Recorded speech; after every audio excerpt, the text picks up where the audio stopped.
Hello, everyone, and welcome to the Temporal 3 podcast. I am joined today by my co host, Mr. Charles Aulner. Hello, Charles. Hey everyone, I'm Charles. And Mr. Chris Godwin. Hi, everybody. So, guys, today I'd like to talk about what is your type. And Charles, I'd like you to lead this discussion because this is something you and I have talked in depth about. And you have some very specific opinions on this, and Chris and I will certainly chime in. So I'd like you to talk a little bit about this. What are we talking about when we say, what is your type? Well, Brian, I've had a lot of experience out in the field teaching, and I've seen all different types of technicians out in our industry and industry professionals, coast to coast. As you know, our classes are all over the place, and we get to interact with more professionals in our industry than most other people do. And one thing really stands out, and that's attitude. No matter where we teach and where we go, we run into some students who have a really positive attitude that shows up in training. They dive into the books, they work hard. We have other students who are not so enthusiastic about life in general, let alone training. And from an instructional perspective, those students seem to give us a little more resistance in accepting new ideas, code requirements, concepts, and all the things that we try and put out in front of them. So the ones who tend to have a more positive outlook and attitude always tend to be more successful from my experience than the ones who adopt a more negative attitude toward everything in general. Brian, back to you. Absolutely, Charles. I would agree with that. And I don't have as many, at least teaching nice at fire alarm, as many years of instructing in as you do. Pretty close. But I have experienced that there's always the guy who sits in the back of the room with his arms crossed and just looks just unhappy to be there the whole time and doesn't interact and doesn't answer questions. And usually when we do the quizzes, a lot of times I'll find these are the people that struggle. And this is a guy that won't open the book and look anything up because he already knows it all, or he just doesn't want to be there. And that's unfortunate. And we always, as instructors, do our best to engage people, to help them to bring some life to the code. Because code is very dry and very boring. So we try to liven it up to try and make it more interesting. But sometimes some people are harder to reach than others. Chris, have you experienced that? Yeah, absolutely. Most of the time, like you said, there's that one person in the back that, whether it is because they've been doing it for so long that they don't think that they can learn anything new, or they just, I have to do this because my boss told me to. My favorite part about that is when that person finally starts looking into things and starts realizing this is, really important. This is stuff that you can learn. You can learn anything at any point in time in your career. And like I said, my favorite part is getting to see the complete change of that dynamic and that personality when they start looking stuff up, when they start realizing that they might not know everything that they need to know. They know how to do their job, but they might not know everything that they need. And when there's that complete change and they start to I don't want to say respect, but actually start having more of an appreciation for the content and being able to learn how to use the books. So that's probably that's the person that I try the most to try to reach in every single class. Absolutely. And I think, Charles, you're with me on this. That's kind of the guy. If you want to be ignored in the class, be engaged. If you want the focus of the instructor, don't be engaged. Is that true, Charles? Yes, for sure. And, we hear things like, that's not the way it is in the real world. Have you ever heard that, Chris? All the time. All the time.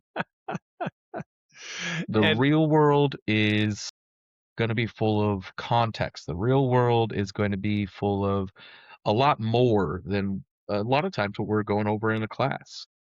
But using the book and finding the answers, especially when we're talking about anything from like a NICET's perspective, they don't care about the real world. What does the book say? yep. I use that differentiation myself. If we're in a regular fire alarm class, just a straight up fire alarm, whether it's fire alarm INT or fire alarm design or any of our other fire alarm offerings, I say, okay, this is what the code says, and always defer to the local AHJ and say that there's shades of gray here. Code says this, your AHJ may want this. You always do what the local guy says. But when we're in the NICET exam, I'm very regimented about it. And I say to people, look, it doesn't matter what your AHJ says. And very important to remember, your AHJ is not grading your NICET exam. NICET is, and they use black and white code requirements. So things are much more black and white in a NICET class. And Chris, you're absolutely right. I've seen that people struggle with that and push back on that. And I have to kind of gently tell them, look, you can't go into the exam with that mindset because that's a great way to fail the exam and pay NICET some more money is going in there and saying, well, I'm going to do it the way my AHJ wants. That's not the answer NICET's looking for. Charles, you agree? Yes. And we hear this kind of thing regularly. I don't care what the code says. That's the way we've always done it. Have you Yep. heard that before, Bryan? Yeah, absolutely. It becomes particularly interesting at level 3 with project management. And why a lot of Oh, people yeah. struggle with project management and are blindsided by the level 3 exam, which has the highest failure rate of all the exams, which not only from our information, but from NICET directly, even higher than NICET's sprinkler hydraulics exam at level 3, higher than that one, which is a really beast of an exam. And I think the main reason why is project management, because a lot of people approach it as, well, this is the way my company does it. This is the way we've always done it. This is what my state requires. And NICET doesn't care. NICET's very regimented and said, look, textbook says this. That's the answer we want. They wrote the exam. They get to decide what the correct answer is. Sure. One of the things I always bring up when we get into these classes, especially when you see that one person that's like, it's not how you do it. It's not how you do it. One of the things always bring up, take that real world and dial it back. Shut it off. You need to look at it from what does the code say? What would a book say? Especially with your project management information at level 3. What would a book say to do? And for a lot of people, it's hard to shut off, but that is what you gotta do to do the training, to do the preparation, especially when it comes to NICET stuff. For fire alarm, like you said, Bryan, always what does the HJ say? What does your local authority tell you what to do? Because they're the ones that are going to be judging your actual work for work. For the NICET exam, what's the black and white of the code say? Yep. Charles, is it hard to silence the little voice of the AHJ on your shoulder telling you how to do things, particularly in For the NICET training or the NICET exam? Yeah, for some people it really is. They're very unwilling to accept what the code says because they're so accustomed to the way they've always done it, what they hear from others out in the field. And when I first started engaging in training as a young technician, I was shocked at what the code actually requires compared to what I had been doing out in the field. And that sticker shock wasn't just me. I see that in virtually every class that we teach with various technicians. They're like, oh my gosh, I've been doing that in the field and the code requires this. What's Yep. the deal? Yep. And it comes down to it as the AHJ is if that's what they want, as long as it doesn't violate the code. But yeah, and sometimes it is in violation of the code. Now you're really putting a quandary with the local guy. Well, my AHJ wants pull stations at 3.5 feet because that's what he's wanted for years and years and years. And the code says 3.5 to 4 feet. But if you're anything below 3.5, that's a problem in the code. So what do? You do what the AHJ tells you unless it crosses what the code requires. Well, gentlemen, the next thing I'd like to talk about, discuss a little bit of NFPA 72, Chapter 10. And in Chapter 10, there's a section that covers signals. And what does NFPA 72 mean by signals? Well, there are different signals that the fire alarm system can indicate and has to be monitored for. And there are 3 common ones, and there are 2 less common ones that we don't think about that I'd like to talk a little bit about. Chris, why don't you talk to us about alarm signals? What's the purpose or the function of an alarm signal? Alarm, simply put, get people out and get the fire department rolling. That is the purpose of your alarm signal. It is to alert that there's an activation of the fire alarm system. One of your devices, whether it's a pull station, smoke detector, heat detector, one of your devices has activated, and it is time to get people out of the building. We're activating the notification appliances. If there are any emergency control functions that are associated with it, we're starting that process. All of that has to happen within 10 seconds, and get people out. Get people out. Fire alarm is life safety. Alarm is the part where it's time to go. And in addition to performing the activation of the notification, the audible and visible, we also got to perform the emergency control functions. And there is a timeline required by this within Chapter 10. Chris, what's that timeline? How quickly does that have to happen? 10 seconds. 10 seconds from the activation of the device, you should have your signal received at the panel and activation of notification or whatever emergency control functions that that particular device is going to be tied with. Yep. So 10 one seconds. other thing about this that's in Chapter 10 that's very interesting. I like discussing this because, Chris, I know you have a real world example of it based on your life experience. That audible and visibles are required to be simultaneously silenced together. But in one specific edition of the code, only 1 year, did they allow them to be silenced separately. And have you had any real world experience with that, Chris? Yeah, that edition was 2010. It's the only edition of code that permitted that. Up until recently, Vegas was using, and that's where I'm from, so that's where a lot of the work was from, was using the 2010 edition because you could silence the audibles and keep the strobes going. So in a lot of your hotels and casinos, that was one of the reasons they held on to 2010 for so long. So the technicians could do their annual inspection testing of the audibles and the visibles, set them off, hear it go off, silence the audibles, and leave the strobes going so that they could walk the system and make sure all the strobes are going. Yep. It's Yep. the only addition. Yep. And they quickly changed that. There was the reason that I understand they changed it was concern for hearing impaired people or possibly sight impaired people because you're getting mixed signals now. Well, the strobes are going off, but the horns aren't going off. What's going on? Is it a real fire or not? But Charles, supervisory is another one. That's kind of the second priority of signals. Talk to us about supervisory. What does supervisory mean? Primary intent to supervisory signals is to notify the building owner of an off-normal condition. So we'll see those used with sprinkler system control valves, especially. If the water supply to the sprinkler system is shut off, the sprinkler system ain't going to work. And the building owner needs to know that so that they can open that control valve and allow water into the sprinkler system, as an example. You might also see a supervisory signal for things like temperature control in a building. If you have a freezer and it gets above 32 degrees, the building owner will want to know that. It's not an emergency for the fire department to respond to. It's not a malfunction of the control panel or the fire alarm equipment. It's an off normal condition, something that the building owner will want to be made aware of.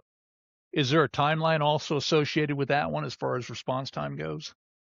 Uh, 90 seconds in the code for supervisory. The other question I had about supervisory, Charles, is what's the difference? Is supervisory different from a trouble condition? Yes. Uh, I like to think of trouble signals as a call for superhero. So if we get a trouble signal, It's a that bat means that signal. there's a malfunction with the fire alarm equipment. We need a fire alarm superhero technician to go out there and fix the problem. So if you need a superhero for your fire alarm system, the trouble signal is the bat signal up in the sky saying, "Fire alarm technician, come out and help." Well, Chris, as a fan of The Dark Knight, talk to us about trouble signals.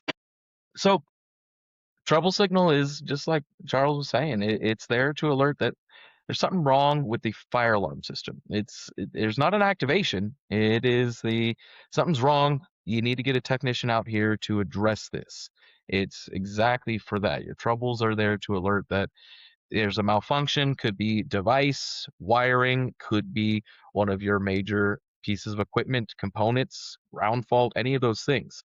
With that, there's a fault on the system, and we have a particular time in which when a trouble is sent to when we have the actual panel recognizing that trouble. It's up to 200 seconds. You got 3 minutes and some change for trouble signals to come in, because it's not necessarily a alert get people out. It's not a off normal condition like what we would see with supervisories. There's a problem. It's not a problem that we need to evacuate the building yet, so you got more time with them. So trouble signals. Something's wrong with the fire alarm. Something is wrong specifically with the fire alarm. Yep, absolutely. So another type of signal that we see, and this is a newer edition of the code, because it used to be in 72 chapter 10 or previous chapters, I think it was chapter 4 previously, that they would talk about the three signals: alarm, supervisory, and trouble. And those were the big three. And the ones, well, in newer editions of the code, they added some other signals. One of the added was pre-alarm. And pre-alarm is an abnormal condition that threatens life or property, but does not rise to the level of an actual alarm condition. So a common example of a pre-alarm is a detection of smoke that is below the alarm threshold. And some of the analog addressable panels will support this feature, where when smoke reaches a particular level, it goes into a pre-alarm, kind of an alert condition, doesn't evacuate the building because it's not to the threshold, not to the 4% required by code for an alarm condition, but creates an alert that says, hey, you may want to look at this. I'm seeing smoke. It's not to the level of, it's a fire alarm, but it is approaching a fire alarm level. Another one that is recent is carbon monoxide. Chris, talk to us about carbon monoxide. Carbon monoxide, odorless, tasteless, formless gas.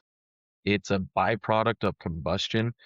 Very dangerous. Yes. Very, very dangerous. What it does is when you breathe in carbon monoxide, it binds on your blood cells to the receptor that oxygen would normally bind to. So you're not able to breathe. You've got the what the body's looking for the gas. That's why it allows for it to bind, but it's not oxygen. So it is a very, very dangerous byproduct of combustion. When we have carbon monoxide, you've got to have carbon monoxide detection. Now, carbon monoxide detection is going to come with its own alarm features. It's not going to be utilizing what we would for fire alarm. On fire alarm, when we have alarm, you got temporal 3 pattern. It's that half a second on, half a second off, repeat until there's that bigger pause. With carbon monoxide, they use a temporal 4 audible Hey. notification instead. This podcast is Temporal 3. What are you talking Temporal 4? We don't have 4. We only have 3. We can only go up to 3. We can only count to 3. So, yeah, notification a little bit different. Yeah, and the humorous thing I find about temporal 4, it's not like the building occupants, the lay people, are going to know the difference between a temporal 3 and a temporal 4, and I guess that's fine because you still want them to get out. But as far as it's a different, may result in different action. Obviously, you want to get out the fresh air and stuff like that. But Chris, I think the biggest thing is carbon monoxide is dangerous. And that's why in recent years in the code that there's been a realization of this, and that there's been more inclusion both in 72 and in the building and life safety codes as well.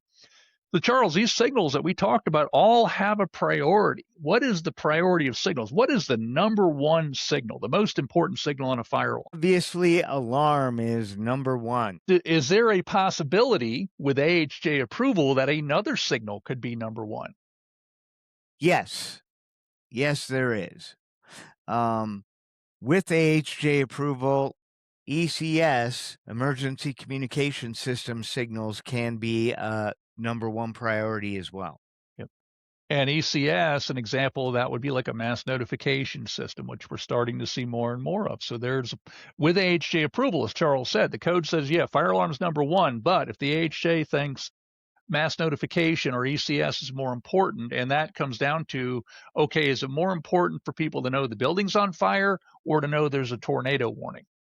Not a decision we make. AHJ gets to make that decision to decide where the priority is. What's below that in the hierarchy? Everything else. Everything else. Everything.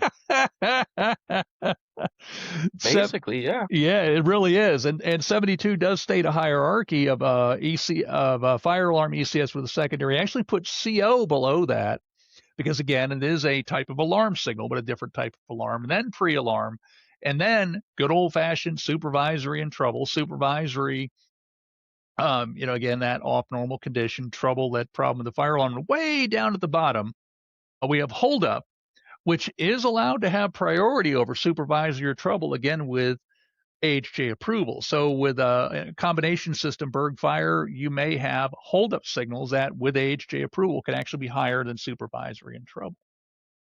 So guys, last thing I'd like to talk about today is our question from the field. Our question from the field today is, I have an assembly occupancy. Is voice evac required? Chris, is voice evac required in an assembly occupancy? The answer to this is both yes and no. It depends. If it depends on one, which code you're going with, and two, depending on which code you do go with, what your occupant load is. If you're going with the IBC, it's not required in a group A, which would be your assembly occupancy, until you have an occupant load of 1,000 or more. Prior to that, you're just using horns and strobes. NFPA 101, however, if you need a fire alarm system, you're doing voice evac with it.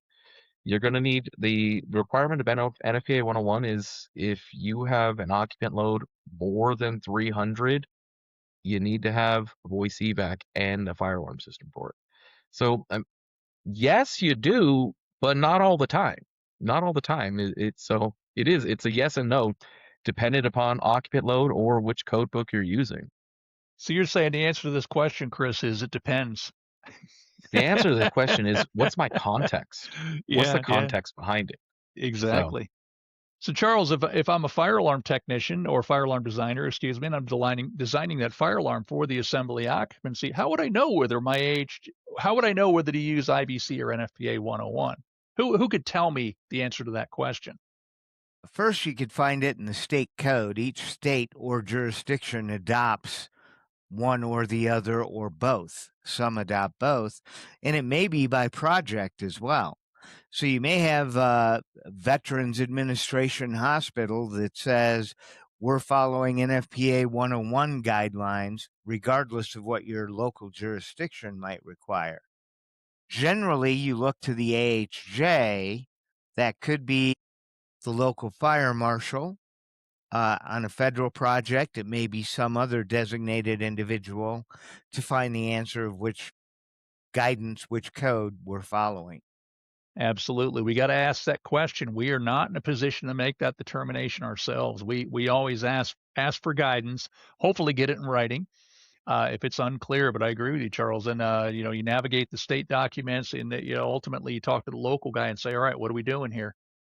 Get some clarity on the project. And Well, in most cases, Brian, the occupancy stamped right on the blueprints. So you'll know what it is. Some individual who makes a lot more money than a fire alarm technician identifies what that occupancy requirement is. all those individuals with the zeros to the left of the decimal point instead of the right of the decimal point, like my check. Yeah. All right. Well, guys, as always, it's been a great, informative, interesting conversation. I want to thank all of our listeners. Remember to subscribe, and we'll see you next time on Temporal 3. Hey, Chris, it's Temporal 3, not Temporal 4.